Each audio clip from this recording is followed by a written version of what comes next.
Hello everyone and welcome back to Towergate. It is day 94, Tuesday, June the 6th, 2017. Kind of a slow day in Towergate today, but that's okay because there's a couple other things that are worth mentioning. The first thing, I'm sure that most of you have all already noticed this over the last few days as well. It's hilarious actually, and sad in a way.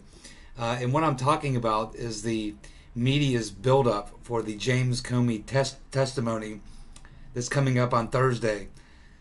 You know, it's not like we haven't heard from James Comey. We've heard from the guy, numerous times in the past few months. He's been questioned about everything. He never really answers any questions. But they're really playing this up. And of course, this is all for ratings. I mean, they know there's nothing coming.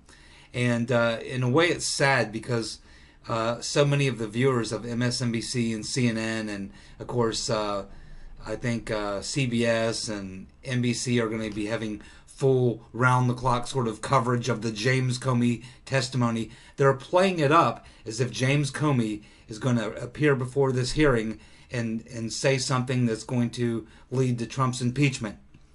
This is what they're selling. And I mean, they're doing it for ratings, and I understand that. It's not going to win them any elections. It's not going to rebuild the Democratic Party. It's not going to solve all the problems that they have. It doesn't explain why they lost. None of these things are, which are the real things that you would think that Democrats would be focused on. But it's not, because really in the media, they just care about ratings. In fact, they probably get much higher ratings when there's Republicans controlling the Congress and the White House than when there's Democrats, because you can throw a lot more mud. You can do a lot more screaming and hollering. You can do a lot more of these types of things. But you would think that these viewers of MSNBC and CNN, they were promised all during the election season that Hillary was going to win in a landslide. So you had Rachel Maddow and all her experts on there with their big board of the map behind them showing how it was impossible for Trump to win and that Hillary was going to win Texas. Hillary may win Florida. Hillary may win Ohio. Hillary was going to win everything. And then, of course, she loses, and she loses fairly soundly in the Electoral College. Okay, now you would think that the viewers of MSNBC and CNN at that point would go, okay, well, obviously these people are nuts. They don't know what they're talking about. We took the bait. I'm not going to let myself be played like that again. Oh, but no. They love it. They're like gluttons for abuse. They come back for more and more and more. It was the tax returns. It was this. It was that. It's the collusion. It's Russia. It's all this stuff. But none of it. There's no basis for any of it. And the left-wing media largely knows this. But they're getting great ratings. The ratings, Rachel Maddow's ratings in the last rating cycle were higher than they've ever been. So the left-wing media is learning something. They're learning that they don't actually have to deliver on anything, that they don't actually have to be proven correct about any of their analysis. They just have to keep throwing out the red meat. And their viewers will keep coming back again and again and again for another beating. And this is what will happen on Thursday. As I've explained many times, James Comey, he's in a very precarious situation. He's got to be very, very careful about what he does and what he says. He's walking around in a minefield. As I said, at any times, James Comey, on the flip of a coin, could go from being witness to suspect, So he's got to be very careful about what he says and what he does. But more importantly, it's, MSNBC and CNN are playing up to their viewers. They're actually doing a countdown. It's now 2 days and 20 hours before James Comey testifies. An hour later, it's now 2 days and 19 hours before James Comey testifies. As if there's some great revelation coming out, I mean, the Attorney General has got his notes, all those notes that he kept. I wonder if they have any notes that he took about Loretta Lynch's meeting on the plane with Bill Clinton. How about any notes when we learned that Loretta Lynch said that she would not prosecute Hillary Clinton regardless of what James Comey came up with? Does he have any notes on that? And there's many other things I'd be curious if he has notes on. His notes are currently in possession of the Department of Justice or the Attorney General, one of the two. So anyway, it's just funny to watch him doing this countdown on MSNBC, and as if some great revelation is coming out on Thursday. Comey's going to say nothing. First of all, as I've said before, he can't come out and say, yes, Trump pressured me not to proceed with investigating Flynn or his connection to Russia or Russia meddling or hacking or whatever. He cannot come out and do that. That would be obstruction of justice. If, as the sitting FBI director, he was aware of obstruction of justice, he was obligated by law to come forward and bring that to the attention of the Department of Justice and to make it public and to prosecute it. He cannot now, after being fired, and now he's a civilian, come out and say, oh yes, when I was FBI director, I was being pressured to drop these investigations. It was clear obstruction of justice. But I didn't do anything about it then, when I had the power to do so and the obligation to do so as the director of the FBI. No, I just let that slide. But now that I'm a private citizen, I'm happy to come out and say that I obstructed justice. You see, it doesn't really matter. He was FBI director at the time, and if he failed to prosecute obstruction of justice, he himself is liable for a criminal prosecution. So it ain't going to happen. James Comey is going to do what James Comey always does. He's going to hem-haw around. He's going to dance around the minefield. He's not really going to reveal anything. And he's certainly not going to reveal anything. He'll probably say, yeah, we already know that Trump basically suggested that Mike Flynn's a good guy, and this apparently occurred back in January. Yeah, Mike Flynn's a pretty good guy. I hope you can see it, see your way clear to just let this thing go. And that's a whole lot different than, in a casual dinner conversation. That's a lot different than actually using real pressure to stop an investigation. This is kind of like what Nixon was doing during Watergate. There's nothing like that going on. Nothing will come out, and CNN and MSNBC and all the rest, they'll pull great ratings, and their viewers will sit there on the edge of their seats watching their TVs, only to learn that once again they've been let down. That there's nothing, there's no there, there's no smoking gun, there's no great revelation. Trump's not going to be impeached. It's all just a big ploy for ratings. But these people who watch are apparently gluttons for punishment. They enjoy coming back and back and back again to be disappointed over and over again. And just think how disappointed they're going to be when they lose 2020. And, normally the out party in the midterm elections picks up seats. I honestly believe they're going to have a very difficult time on the Democratic side even holding on to the seats that they have. They think they're going to take back the Senate. They'll be lucky to hold on to the seats they have. They've got a lot of problems in that party, and they don't seem to be aware of it. And it's great for us. We're just sitting back watching this whole thing play out. And again, as far as the media is concerned, it's ratings to them. Rachel Maddow is going to make a boatload of money and pull good ratings regardless. She doesn't care. Now her supporters and all those people who are watching her, they're deeply involved in this.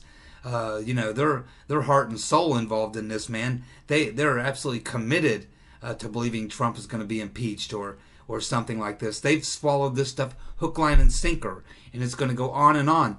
But you have to think at some point, don't you, that, at some point it's going to be like something hits them over the head, and they go, I've been watching these people now for a couple of years, ever since they told us that Trump was going to be defeated in a landslide, Hillary was going to win all these states, and it didn't happen. Then they said Trump will be impeached, and that didn't happen. Then they said this and this and this and this, and none of this ever happens. And then the midterms come along, and we're supposed to really win back both houses of Congress. Instead, we probably don't pick up any seats. Hey, but we're definitely going to beat Trump in 2020, and what happens when that doesn't happen? At some point, do these people ever wake up and realize they're being played like a yo-yo? absolutely incredible. So I'm sure that you guys out there have to be enjoying this as much as I am. I mean, watching the meltdown over the Trump not signing the Paris climate accords, and watching these meltdowns day after day on CNN. They're playing up this Comey hearing as if it's going to be, the great showdown or something. It's extraordinary to watch. I mean, we are living in extraordinary times. And you just have to scratch your head and wonder exactly, it's about ratings, and it's about money, and it's about this and that.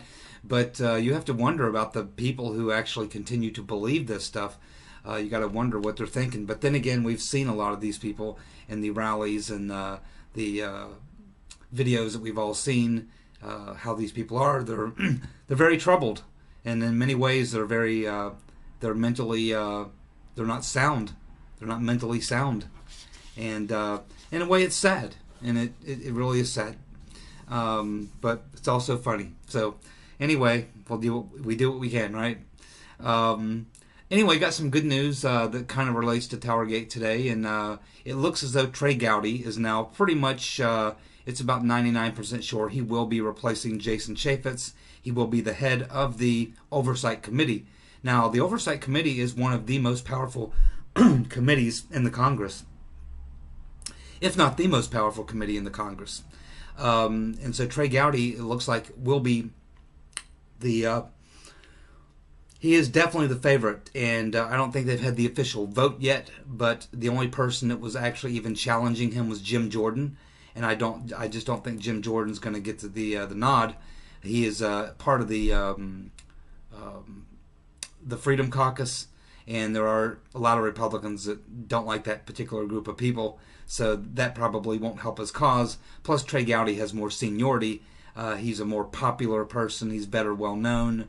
And I think just the circles that these two different guys travel in, I think, but they are reporting today, it's being reported pretty much in a lot of different places, that Trey Gowdy is going to be the person to replace Jason Chaffetz, even though Jason Chaffetz said he would like to see Trey Gowdy become the FBI director. Again, I don't think that would happen. I do think that Trey Gowdy is a lock for to replace Jason Chaffetz, though, as the head of the Oversight Committee, and that's really important because Trey Gowdy is shown to be one of the few people in these hearings that is really focused on the surveillance, the unmasking, and all these other things.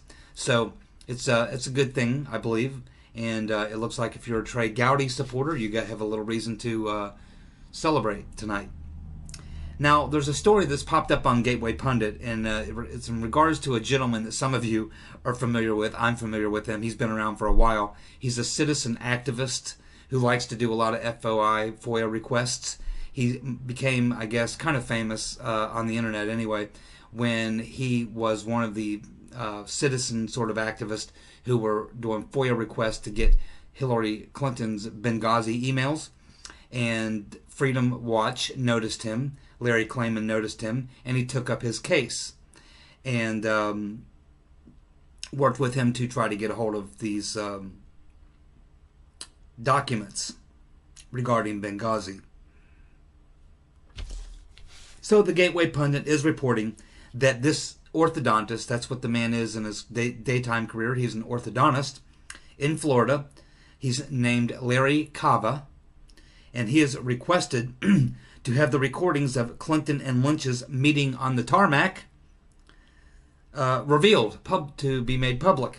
Now, I don't know about you, but I didn't even know there was a recording of Clinton and Lynch's meeting on the plane. I didn't know there was a recording of that. I thought if there was a recording of that, some members of Congress would have requested that they have a look at that or listen to that, even if it was in classified session. But the funny thing is that the NSA, in response to Larry Cava's request to have the recording of the Clinton and Lynch meeting on the tarmac, the request to have that made public, the NSA is refusing to release the tape, stating that it is claiming that it is critical to national security. Now that's kind of interesting, because weren't we told that they were talking about their grandbabies and golf and Brexit? That's what Hillary Clinton said. Oh, we were just talking about, golf and the grandkids and Brexit. And of course, Loretta Lynch said basically the same thing. So if all they were talking about is yoga and Brexit and grandkids and golf, there should be no problem releasing the transcript, at least, if not the actual recording, of that conversation, which I didn't even know existed until in the last few hours. But now we know it appears that that does exist, because the NSA has responded, stating that they will not release it because it's critical to national security. But I would bet that possibly members of the House Intel Committee could probably get a listen to that tape. Also, we have, as I mentioned in yesterday or day before yesterday's video, the private detective working for Jack Berkman, who is trying to get his hands on the tape of the police officers who responded to the Seth Rich murder, who had body cams. They're also trying to get a hold of the ballistics report to see if the bullet that was fired into Seth Rich matches the .40 caliber weapon that was stolen out of the FBI suburban vehicle 2 blocks from where Rich was murdered, 2 hours and 2 miles away, 2 hours before he was murdered. But it appears now that the DC Metro Police is refusing to release the ballistic report or the body cam footage from the police officers. So again, we're seeing great stonewalling by the DC Metro Police. I think it's just a matter of time before this investigation goes federal, and at some point we may learn what was captured on those body cameras and what the ballistics report says. One other thing, I have to apologize. On Sunday, my Sunday evening video that I uploaded, I believe it was day 92. I think it was day 92, yeah. The day 92 video, as I've mentioned once before, when I make a video that's more than 30 minutes long, my camera automatically at 30 minutes will create a separate file and essentially create 2 videos. So then what I have to do is upload the 2 videos, and then I have to use the YouTube video editor to put the 2 videos together. And what happens when you do that is it creates 1 video. So what happens is when I go to my account and I pull up my videos, there'll be 3 videos there. There'll be the one that was the edited version where the 2 were put together, and there'll still be the 2 standalone videos. So on Sunday night, before I was uploading today's video, Monday's video, I went to delete, which I usually do, delete the 2 videos out, keeping just the one that's the actual edited video. But I accidentally deleted all 3 videos, which is why if you tried to leave comments on my video from Sunday night, you could not leave comments on that video, because essentially I had deleted it. So that was my bad. There's nothing wrong with you, nothing wrong with your computer. Big Brother isn't keeping you from commenting on my videos. None of that happened. It was just silly old me having a brain cramp deleting the video. Now, I imagine you can still watch the video. It's on my Facebook page, and it's probably still on YouTube. But once you delete a video like that, you can't make any more comments, make any changes, or do anything. It's essentially, I'm essentially wiped out from having connection to it. I could go find it. I could go probably take the link off my Facebook page and repost it or something like that. But as far as I know Maura made one of my favorite subscribers, Maura, made a comment. Hey, I wasn't able to leave a message on your video. Yeah, that's because I screwed up. I deleted the video. Literally, I uploaded the video. You know, it took like 3 hours to upload the thing. It's 40-something minute video. It took 3 hours to upload. And it was up for maybe 3, maybe 4 hours. And then that night before I went to bed and I went to upload Monday's video, I went in and kind of cleaning out some of those videos, and I accidentally deleted it. So it was probably only up for about 3 or 4 hours. I don't even know how many of you even saw episode 92. but it's probably still there. I imagine you can still watch it. You just can't comment on it or anything like that. So anyway, there's nothing wrong with you. There's nothing wrong with your computer. There's nothing wrong with me. We're all good. I just had a brain cramp and deleted the video. That's basically the bottom line. So anyway, I apologize for that. Don't freak out. I do love your comments. I want you to keep continuing to comment, and hopefully I won't do that anymore. And we won't have to worry about that. But anyway, that's basically what's going on today. Obviously, the media in the last few days has been dominated by the London story, and of course most of what's dominating today, because there's no hearings happening or anything like that until Thursday with James Comey, and that's pretty much sucking the oxygen out of the room. So there's not a whole lot going on. Although there's a lot going on with Seth Rich. There's a lot going on behind the scenes, and we'll continue to watch. I just follow this stuff every day, and some days we have some really good stuff to report, and some days we just don't. So today's kind of a slow day, but that's okay. Anyway, I appreciate you all tuning in, and we'll be back tomorrow and see if there's any more drips and drops coming about. And I'm sure we'll all be looking forward to Thursday, and just can't wait till that's over. And I really hope this is the last that we ever hear of James Comey. I am tired of James Comey. Just want him to go away. Let's start talking to Samantha Power and Susan Rice. Let's start talking to Michael Hayden. Let's find out who's been unmasking. Let's find the leakers. Let's do all that stuff. So anyway, I'm sure we'll start moving in that direction. Anyway, have a good night. Thanks for tuning in. Bye.